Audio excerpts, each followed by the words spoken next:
The European Union. The movement for European unity arose from the ashes of World War II, as Western European countries struggled to rebuild their ruined economies. In 1950, France proposed closer links among Europe's coal and steel industries, a move seen as the first step toward a united Europe. This was such a success that in 1957 Belgium, West Germany, Luxembourg, France, Italy, and the Netherlands created the European Economic Community to further integrate their economies. In 1992, representatives from various European governments met in Maastricht, the Netherlands, to sign the Maastricht Treaty, which set up the European Union. This new body aimed to make Europe's economies competitive with those of the rest of the world by getting rid of restrictions on the movement of goods, services, and people across its members' borders. For example, tariffs or taxes on goods at cross-country borders were eliminated between countries within the Union.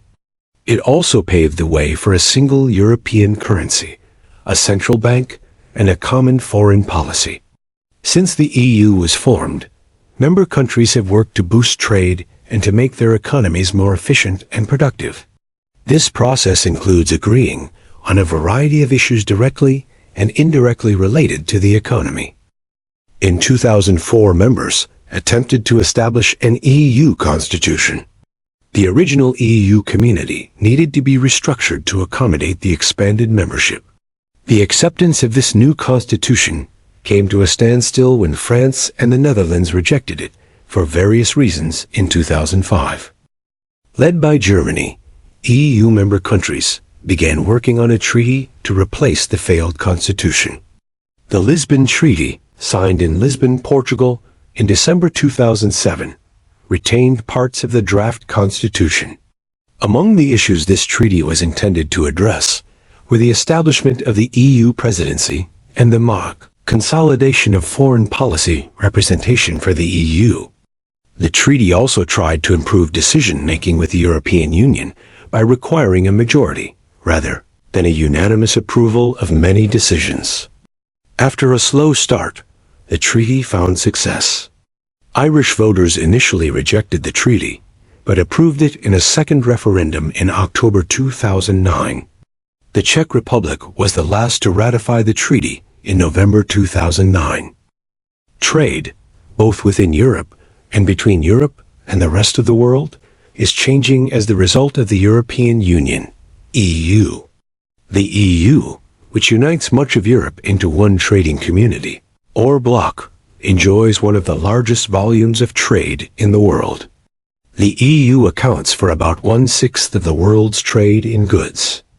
The EU has achieved its large trade activity by eliminating tariffs and other trade barriers among member nations. The EU has also formed favorable trade relationships with other countries, including the United States and China.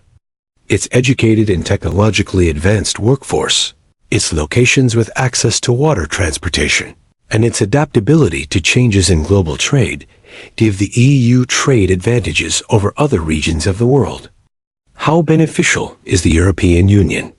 In November 2012, the European Union, EU, was awarded the Nobel Peace Prize. The world's reaction was decidedly mixed. The prize was awarded not to an individual or an organization, but to this entire group of 27 countries that, at the time, was in the midst of a nagging question was raised once again. Just how beneficial is the European Union? The EU was officially created in November 1993, with the goal of establishing a more unified and economically and politically stable Europe. EU supporters argue that its single market has provided companies a strong business arena. Businesses do not have to worry about currency exchanges and complex international tax laws. Competition, innovation, and productivity have increased, leading to lower costs and a wider variety of consumer products. Moreover, students can study abroad in any of the EU member countries. Most importantly, after two major wars in the last century, Europe has enjoyed a long era of peace. However, EU detractors point out that the single market has always been inherently unstable.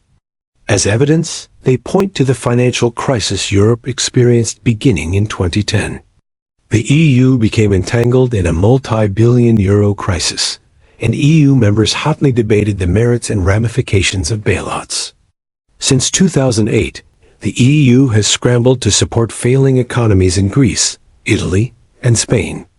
In 2010 and 2011, for example, the EU made loans to Greece to rescue its faltering economy. The loans were conditional on the adoption of strict austerity measures by the government of Greece, which led to a worsening recession and increased social unrest. Such social unrest in countries suffering from failing economies has pitted the poorer southern European countries against the generally more affluent northern European countries. EU bureaucracy also slowed down solutions. Some worry that the EU has gone beyond the goal of economic unity, and that larger countries dominate at the expense of smaller ones.